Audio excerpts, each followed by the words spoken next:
The city of Buckhannon was recognized for its ongoing environmental stewardship, taking top honors at last year's award ceremony.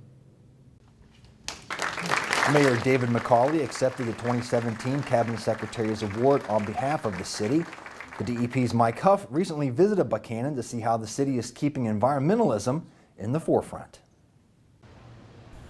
It's one of the first things you notice when you drive through downtown. Flowers everywhere. They're the work of Rob Barber and his team. Everybody really enjoys having the plants on Main Street. As far as why we have that, the program has been around for well over probably 15 years now. It was started by a group of volunteers, as far as I understand, long before my time, and that the people became used to the beauty, and so that the city realized the value there.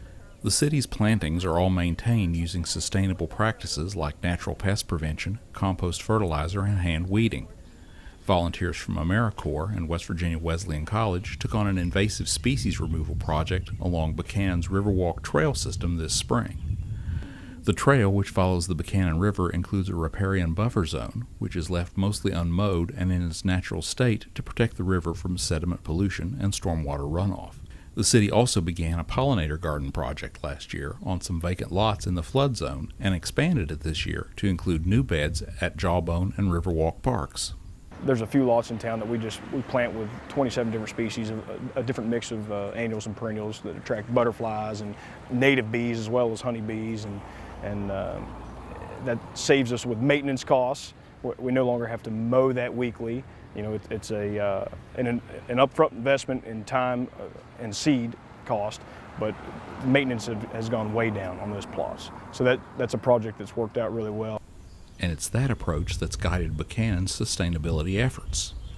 It wasn't something that happened overnight. For probably 20 to 25 years, our city's been very planet, environmental conscious.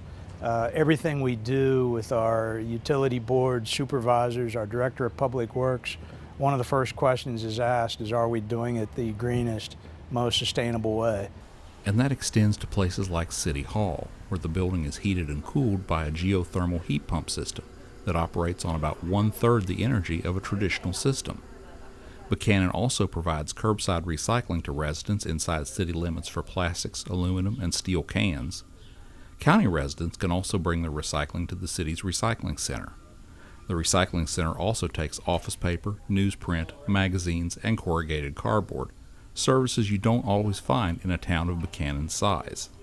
Well, it's just the right thing to do, number one. Number two, it's an engaging way to bring all kinds of citizens. There's not a lot that folks might agree to on the political front, but I think we all are, for the most part, in it together when it comes to protecting our planet. So it's really a rallying point that helps bring down borders and walls, and folks from all kinds of political and financial and religious backgrounds can come together. People of all ages participate in these programs. So it's just kind of a unifying kind of a device. In Buckhannon, I'm Mike Huff for Environment Matters. You can find out more about Buckhannon's green programs by visiting their website, buckhannon.wv.org.